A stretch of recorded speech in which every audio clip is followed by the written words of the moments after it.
வணக்கம். என்று தணியும் இந்த சுதந்திர தாகம். இந்த தலைப்பில் இன்னைக்கு இந்த பதிவை உங்கள் முன்னாடி வைக்கிறேன். காரணம், இது முழுசுமாக நீங்கள் கேட்டு முடிக்கின்ற பொழுது உங்களுக்கே தெரியும். ஏன்னா முழுசாக கேட்காம நம்மளே முடிவெடுக்கக்கூடாது.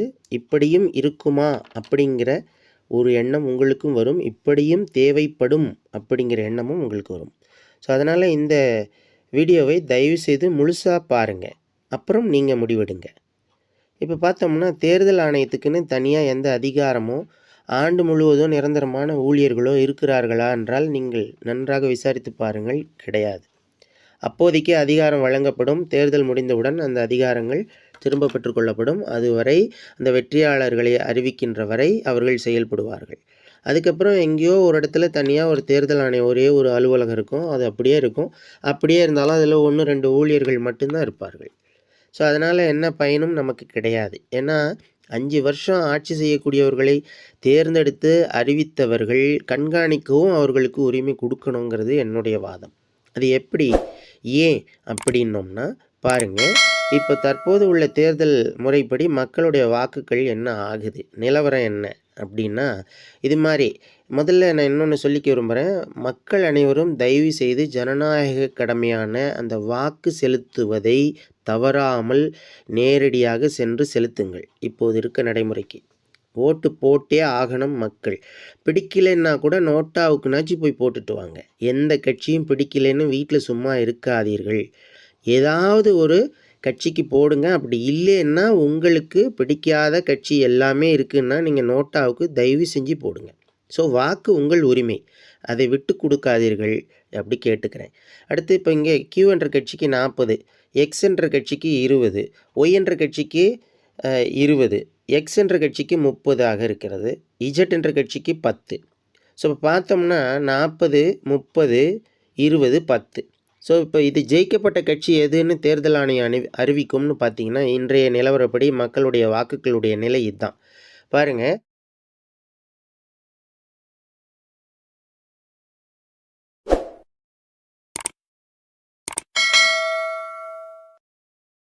வெற்றி பெற்றவர் அந்த கியூங்கிற கட்சி 40 விழுக்காடு பெற்றிருக்கார் இல்லையா, அவர் தான் ஜெயிச்சிருக்கார். கரெக்டு. இப்போ இருக்க நடைமுறை சட்டப்படி 40 விழுக்காடு பெற்றவர் அதிகமான வாக்குகள் கண்டிப்பாக முன்னிலையை வகிப்பார். அவர் தான் முதல். சரி, அதுக்கப்புறம் அடுத்தடுத்து வந்தவங்க இருக்காங்க இல்லையா, இந்த 2ஆம் இடம், 3ஆம் இடம், 4ஆம் இடம். அதை பாருங்கள், அந்த பர்சன்டேஜை அந்த அவங்க வந்தது 30 விழுக்காடு எக்ஸு, ஒய் 20 விழுக்காடு, இஜட் 10 விழுக்காடு. ஸோ இதோட கூட்டுத்தொகை பார்த்திங்கன்னா நமக்கு 60 விழுக்காடு வருது. அப்போது உண்மையிலேயே வெற்றி பெற்றவர் யார்? 40 விழுக்காடு வாங்கினவர் தானா, இல்லை அவரை எதிர்த்து போட்டவங்க 60 விழுக்காடு இருக்கிற எதிர்கட்சிகளா? நல்லா யோசனை பண்ணி பாருங்கள். எதிர்கட்சிகள் தான் அதிகமான வாக்குகள் வாங்கியிருக்கு. ஆனால் வாக்குகள் குறைவாக பெற்ற கட்சியாக அப்படி பார்த்தோம்னா 40 விழுக்காடு குறைவுன்னு எப்படி சொல்கிறோன்னா, அவங்களுக்கு எதிராக நிறைய பேர் போட்டிருக்காங்க. அப்போது 40 விழுக்காடு ஜெயிச்சதாக சொல்கிறோம். 60 விழுக்காடு எதிராக போட்ட மக்கள் உள்நாட்டில் தான் இருக்கிறாங்க. ஸோ அவங்க எதிராக தானே பேசுவாங்க. ஆளுங்கட்சியாக எது தேர்ந்தெடுக்கப்பட்டாலும் அந்த நிலவரம் தான் இப்போ நடந்துக்கிட்டு இருக்கு. ஆனால் இது உண்மையான ஜனநாயக தேர்தல் முறையா? இது நம்ம சிந்திக்கணும். இந்த யுக்தியைத்தான் பல கட்சிகள் இப்படி வாக்கு வங்கியை பிரிப்பதற்கு சின்ன சின்ன குட்டி குட்டி கட்சியாக முளைக்குது. இப்போ இது மாதிரி பாதை பிரிகின்ற பொழுது நம்ம எங்கே போகிறோம், எதுக்கு ஓட்டு போட போகிறோன்னு தெரியாது. சாதி வாரியாக ஒரு அரசியல் கட்சி இருக்கலாம், மதவாதியாக ஒரு அரசியல், மத ரீதியான ஒரு அரசியல் கட்சியாக இருக்கலாம், சிறுபான்மை அப்படின்னு சொல்லி ஒரு கட்சியாக இருக்கலாம், இனம் தமிழ் இனம்னு சொல்லியிருக்கலாம். இப்படி பல வகையில் ஒவ்வொருத்தரும் ஒவ்வொரு கொள்கையை வச்சுக்கிட்டு ஒவ்வொரு கட்சிகள் மக்களை பிரிக்கிறாங்க. இது அவர்களுடைய சாணக்கியத்தனம், அரசியலில் இருக்கக்கூடிய மிகப்பெரிய சாணக்கியத்தனம்னு சொல்லலாம் இதை. ஆனால் மக்கள் நம்ம விழித்து எழுந்தாலொழிய இதற்கு விடிவு கிடையாது. இப்போ இது என்றைக்கு ஒன்று சேர்றது? கண்டிப்பாக நடக்கிறதுக்கு உண்டான வாய்ப்புகள் இல்லை. ஆனால் இதில் வாக்குறுதிகள் வேறு பொய் வாக்குறுதிகள் அள்ளி வீசுவார்கள். அந்த அள்ளி வீசக்கூடிய அந்த வாக்குறுதிகள் என்ன நடக்கும்? நிறைவேற்ற வாக்குறுதி வழங்கப்பட்ட வேட்பாளர் ஏதாவது ஒரு கவலைப்படுவாரான்னா 5 வருஷம் நிம்மதியாக கவர்மெண்ட்டு அந்த பாராளுமன்ற உறுப்பினரோ, எம்எல்ஏ சட்டமன்ற உறுப்பினருக்கு உண்டான சம்பளத்தையோ வாங்கிட்டு நிம்மதியாக தூங்குவார். அப்படித்தான் இருக்குது. முக்கால்வாசி அரசியல்வாதிகள் தொகுதி பக்கமே வருவதில்லை. அப்படியே இருப்பான். அதை கேட்கறதுக்கு மக்கள் அவங்க வீட்டு வாசலில் போய் நின்னா நம்ம வரி பணத்தில் வாங்குற அங்கே இருக்கிற போலீஸையே வச்சு நம்மளே விரட்டுவாங்க. இதுதான் நடக்குது. ஏன்? அவங்களுக்கு பயம் இல்லை. இப்போ ஒரு ஊழியர் காலையில் 9 மணிக்கு போகணும், ஒரு அரசு ஊழியர் இது நடக்கணும், செய்யலைன்னா அவருக்கு லீவ் எடுக்கணும்னா ஒரு ரூல்ஸ் இருக்குது. இப்படி 1008 ரூல்ஸ் இருக்கப்போ எம்எல்ஏ எம்பிக்களுக்கு எதாவது இருக்கான்னா எதுவும் கிடையாதுங்கிற மாதிரி தான் இருக்குது இந்தியாவில். அப்போ அவங்க அப்படித்தான் இருப்பாங்க. ஸோ அவங்களுக்கு ஒரு பயம் வரணும், அவங்களுக்கு தூக்கம் இல்லாமல் இருக்கணும்னா அவங்களும் நம்மளை மாதிரி வேலை செய்யணும் அப்படின்னா மக்களுக்காக உழைக்கிறவங்களா இருந்தால், ஏன்னா பழைய மாதிரி ஆட்கள் இப்போ யாரும் அரசியலில் மக்களுக்கு உதவுறதுக்கு யாரும் கிடையாது. 90 விழுக்காடு கிடையாது என்பது தான் உண்மை. ஸோ அப்போது அவங்கள உழைக்க வைக்கணும், நம்மளுக்காக அவங்கள உழைக்க வைக்கணும் இப்போ இருக்கிற சிச்சுவேஷன். ஸோ அதனால் அந்த வாக்குகளை நிறைவேற்ற வேண்டுங்கிற கட்டாயத்தை அவங்களுக்கு கொடுத்தோம்னா அவங்க அதுக்காக வேலை செய்ய ஆரம்பிப்பாங்க. அது எப்படின்னா, இப்போ பாருங்கள், அரசியல் கட்சி தேர்தல் ஆணையத்தில் அந்த வேட்புமனு தாக்கல் செய்யும்போதே வாக்குறுதிகளையும் கொடுக்கணும். என்ன அந்த தொகுதிக்கு, அந்த வார்டுக்கு, அந்த ஸ்டேட்டுக்கு, அந்த இந்தியாங்கிற நாட்டுக்கு என்ன செய்ய போகிறோன்னு அந்த கட்சி ரீதியாக ஒவ்வொருத்தரும் ஒவ்வொரு விதமான வாக்குறுதிகளை கொடுக்கணும் வேட்புமனு அப்போவே. 2வது, வெற்றி பெற்றதுக்கப்புறம் அந்த கொடுக்கப்பட்ட வாக்குறுதியில் 80 விழுக்காடு நிறைவேற்றிருக்கணும். அதுலேயும் குறிப்பாக 3 ஆண்டு முடிகின்ற பொழுது கிட்டத்தட்ட 40 விழுக்காடு குறைஞ்சபட்சம் செஞ்சுருக்கணும். அப்படி செய்யாத பட்சத்தில் அவருக்கு உடனடியாக தகுதி இழக்கிறதோடு இல்லாமல் அந்த குறிப்பிட்ட தொகுதியில் அந்த குறிப்பிட்ட கட்சி அடுத்த 5 ஆண்டு கழித்து நடக்க இருக்கும் இல்லையா எலெக்ஷனு, அதில் அவங்க நிற்கக்கூடாது. அந்த கட்சியை அங்கே நிற்கக்கூடாது. இப்போது கியூங்கிற கட்சி நான் இங்கே காட்டியிருக்கேன், ஜெயிச்சிட்டார். 80 விழுக்காடு செய்யலை, 30 விழுக்காடு தான் செஞ்சுருக்கார், இல்லை 20 விழுக்காடு செஞ்சுருக்கார் 3 வருஷத்தில். கண்டிப்பாக அடுத்த 3 ஆண்டுக்கு அந்த தொகுதியை யார் கைப்பற்றுவாங்கன்னா ஆளுநரோ இல்லைன்னா இந்த வேட்பாளரை நீக்கினால தகுதி இழப்பு செஞ்சதுனால ஆளுநர் டைரெக்டாக அதை பார்த்துக்கலாம், இல்லைன்னா குடியரசுத் தலைவர் டைரெக்டாக பார்த்துக்கலாம். எம்பியோடைய சீட்டுன்னா, எம்எல்ஏவோட சீட்டு அப்படி தகுதி இழப்பு ஆகுதுன்னா அங்கே இருக்கிற ஆளுநர் பார்த்துக்கலாம். அப்படி இல்லை அப்படின்னா நம்ம தேர்தல் ஆணையமே நேரடியாக பார்த்துக்கலாம். அப்படி நேரடியாக பார்த்துக்கிறதுக்காக தான் நிரந்தர ஊழியர்களே கேட்குறது. அவங்க எப்படி பார்த்துக்குவாங்கன்னா, அரசு அதிகாரிகள் அங்கே ஏற்கனவே இருக்கிறாங்க. இப்போ கவர்னர் இருப்பார், நம்ம தமிழ்நாட்டுக்குன்னு எடுத்தோம்னா ஒவ்வொருத்தர் ஒவ்வொரு மாநிலத்துக்கு ஆளுநர் இருக்காங்க. அதே மாதிரி அரசு அதிகாரிகள், கமிஷனர் இருப்பாங்க ஒவ்வொரு கார்ப்பரேஷனுக்கு. அந்த மாதிரி இருக்கக்கூடிய அதிகாரிகளை வைத்து அந்த மீதி காலங்களை அவங்க கண்காணிக்கணும். அடுத்து, பொய் வாக்குறுதி கொடுத்து நிறைவேற்றாத வேட்பாளர்கள் வாழ்நாள் முழுவதும் எந்த தொகுதியிலையும் அடுத்து நிற்கக்கூடாது. அதை பிளாக் பண்ணி ஆகணும், அவங்கள லாக் பண்ணி ஆகணும். இந்த பொய்யர்கள் மீண்டும் மீண்டும் வாக்குறுதி கொடுத்து எலெக்ஷனில் நிற்கிற உரிமையை ரத்து பண்ணணும், நிற்கக்கூடாது. இது ரொம்ப முக்கியமான ஒன்று. நம்மளுக்கு நல்லது இது செஞ்சோம்னா, மக்களுக்கு நல்லது, அதை பார்த்துக்கோங்க. அடுத்தபடியாக நம்ம நாடு முழுவதும் இதே மாதிரி பொய் வாக்குறுதி கொடுத்த எல்லா கட்சிகளும் எந்த காரணமும் சொல்லக்கூடாதுங்க. நிதி நிலவரம் இல்லை, நான் ஆட்சிக்கு வந்ததுக்கப்புறம் தான் தெரிஞ்சது அப்படின்னு எந்த ஆளுங்கட்சியும் சொல்லக்கூடாது. ஏன், நீங்கள் எதிர்கட்சியாக இருக்கும்போது அதே பாராளுமன்றத்துலேயும் அதே சட்டமன்றத்துலேயும் அதே பஞ்சாயத்து இதில் தானே அவங்களுடைய பட்ஜெட்டை படிக்கிறாங்க. எவ்வளோ நிதி இருக்குது, அடுத்து என்ன பற்றாக்குறை இருக்குது, எவ்வளோ என்னங்கிறது நிதி அறிக்கை வைக்கிறாங்களா இல்லையா? அப்போ அங்கே கட்சிகளாக, கட்சி வேட்பாளர்களாக உங்கள் ஆளுங்க இருந்திருக்கிறாங்களா இல்லையா? அப்போ அந்த பஞ்சாயத்துக்கு எவ்வளோ வருமானம், அந்த ஸ்டேட்டுக்கு எவ்வளோ வருமானம், பாராளுமன்றம் அந்த தொகுதிக்கு எவ்வளோ நாட்டுக்கு வருமானங்கிறது தெரியுமா தெரியாதா? அது கூட தெரியாத முட்டாள்களாகவா இருக்கிறார்கள் நம்ம அரசியல்வாதிகள்? இல்லை, அப்படி இருக்கக்கூடிய முட்டாள்களையா நாம் தேர்ந்தெடுக்கிறோம்? கொஞ்சம் யோசனை பண்ணி பார்க்க வேண்டிய விஷயம். ஏங்க, இல்லை, இது எப்படிங்க, நீங்கள் எதிர்கட்சியாக இருக்கும்போதே உங்களுக்கு தெரியும் இல்லையா? அப்போது எது நடக்குமோ அந்த வாக்குறுதியை தான் கொடுப்பாங்க. இது மாதிரி நம்ம யோசனை பண்ணணும். அப்போ அவங்க முட்டாள்கள் கிடையாது, நம்மளை தான் முட்டாள்கள் ஆக்கி கொண்டிருக்கிறார்கள். அவர்களுக்கு நன்றாக தெரியும் நம்ம ஆட்சிக்கு வந்தாலும் இது செய்ய முடியாது, தெரியும்.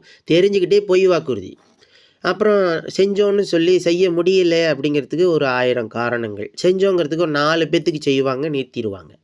இது மாதிரி செய்யக்கூடாது. அது தொடர்ந்தால் ஒரு வாக்குறுதி நான் கொடுக்க ஆரம்பிக்கிறேன், ஒரு இலவசத்தை கொடுக்குறேன் அப்படின்னா எத்தனை ஆண்டு காலத்துக்கு கொடுப்பீங்க, எத்தனை கோடி மக்களுக்கு கொடுப்பீங்க, இது எல்லாத்தையும் முன்கூட்டியே சொல்லணும் தேர்தல் ஆணையத்துக்கிட்ட சொல்லணும். நான் இந்தந்த தகுதி அடிப்படையில் நான் இவங்களுக்கு இந்த இலவசத்தை கொடுப்பேன். இதை பின்னாடி ஆட்சிக்கு வந்ததுக்கப்புறம் சொல்லக்கூடாது. அது முதல்லையே சொல்லணும். ஸோ அதில் பயனாளர்கள் எத்தனை பேருன்னு நமக்கு தெரியணும்.